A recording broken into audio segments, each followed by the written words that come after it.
And what they've done to you is that's what they want to do to every single American, except for themselves.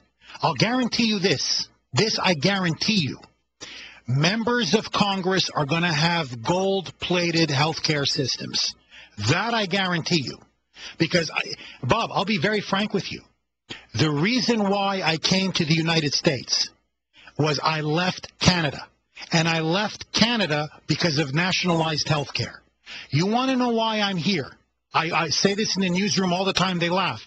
I am a refugee from the Socialist Republic of Canada. Now, Canada was an immensely wealthy country before. But they, in the 1970s, did what we are now doing here in the United States. Then it wasn't Barack Obama. It was a politician by the name of Pierre Trudeau. He wasn't an African-American. He was French-Canadian.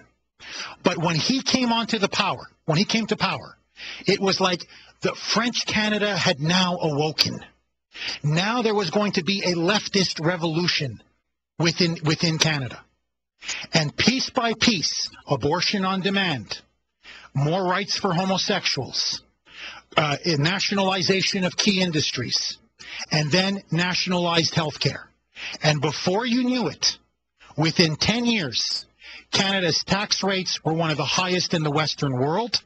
We had lost our standard of living. Our growth rates was one of the lowest. And we had become an economic basket case.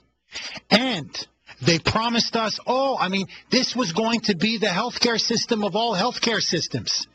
You now wait in line. You have an appointment at 9 o'clock, Bob, in Canada. You're lucky if you see the doctor by 5:30. And let me just tell you this very quick story. My grandmother was killed by Canadian nationalized health care. She was a refugee from Eastern Europe. She fled communism. In fact, she spent 3 years in a concentration camp. She actually gave my father and his younger brother, my uncle, over a barbed wire to one of her friends in the village to save them from being murdered. And somehow she survived that camp. And she came to Canada as a refugee. And in Canada, she worked hard. She paid her taxes through the nose, as my father did, as all of his family did. And I don't mean what we pay in the United States. I'm not talking 40% of all your taxes. I'm talking 55, 60, 65%. 65% of what you make went to the government. And when my grandmother suffered with a stroke, we drove her to the hospital. She was then maybe early 70s, maybe mid-70s tops. She clearly had another 5-10 years of life left in her. We brought her to the hospital. My father was all nervous, sweating, worried. My grandmother was literally half incapacitated. We rushed her to the emergency room. And here's what they told us, and I'll never forget it. I'm sorry, Mr. Kuhner. We don't have the doctors. We don't have the nurses. We don't have the surgeons to take care of your mother. We have to put her not even in a room. They put her in the hallway on a gurney. For 3 days and 3 nights, no one even saw her. We couldn't even get a nurse to give her pain medication.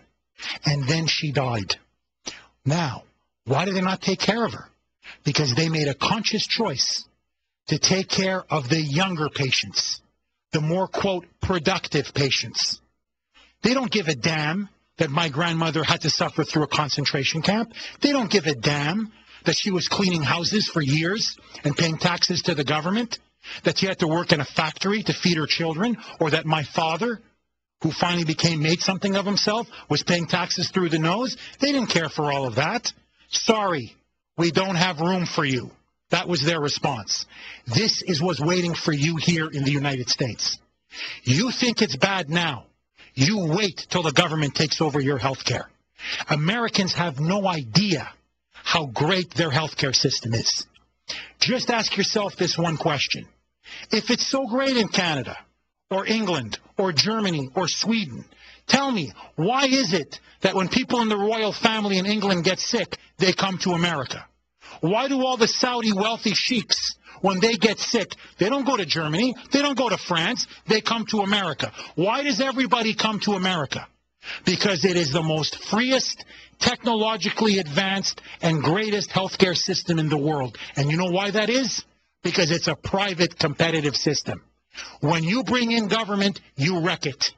And they are going to destroy your health care as government has destroyed everything else.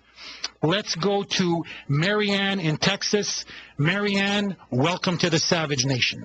Jeff, I can hardly speak. I am so stricken by the story you just told about the death of your grandmother. I can barely speak, other than to say there is no health crisis in this country. And whatever they're trying to do in Washington has nothing to do whatever with our health care system. I know this. I work in a hospital every single week as a volunteer at admissions. I speak just enough Spanish, as most of us do in Texas, to witness papers that have to be signed by people who do not speak English.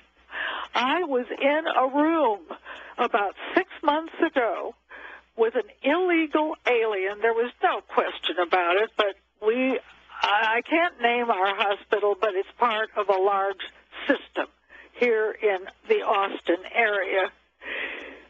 We take everybody. There is no one turned away. This man had open heart surgery at the expense of the taxpayers of Texas and the United States. Disgraceful. Marianne, it is absolutely disgraceful. And you make so many good points. First of all, everybody in this country has health care. It's a federal law on the books.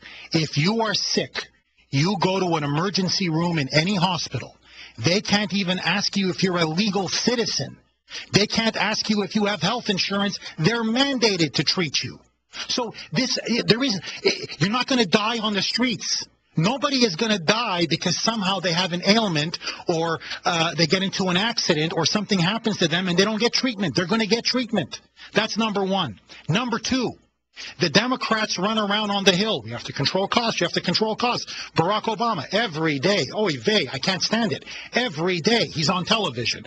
So healthcare costs are soaring. Healthcare, change, hope. Healthcare costs are soaring. Change, hope. Healthcare costs are soaring. Yeah, you know why they're soaring? Why don't you stop having us treat illegal immigrants? They are bankrupting our welfare system. They're bankrupting our healthcare system. Now, look, it's not that I want to pick on those poor illegal immigrants. God bless them. I feel sorry for them. Look, if I was in Mexico, if I'm in their shoes, yeah, who wouldn't want to come to America? But that's not the point. The point is, it is the job of the American government to protect American citizens, to protect our borders, to protect our welfare system, to protect our health care. Now, these immense costs are being saddled by us. They're being imposed on us. And now we're being told, well, healthcare costs are skyrocketing. We need more government. No, we don't. We just need to ask people a very basic question. Excuse me, sir, can I have a passport? Can I have proof that you are a citizen of the United States? If you're not a citizen of the United States, you do not deserve social services. In fact, you should be deported. Period. Full stop. End of story. If they just did that, there would be no healthcare crisis. This is a phony crisis. This is a manufactured crisis. And you know what it's about? And they all know it here in Washington. It's about power. They want to control you. And once they control you, they have your vote. And when they have your vote, you keep this liberal regime in power. And that's what this is all about. Nothing more and nothing less. Grant in Houston. Oh, sorry. Grant, welcome to the Savage Nation. You mean Dave? Dave, I'm sorry, Dave. Oh, that's quite all right. Hey, I agree 100%. You hit it on the head about cancer being a death sentence in Canada. My wife is from Chatham, Ontario. And in the last 10 years, we've lost 5 family members on her side to cancer.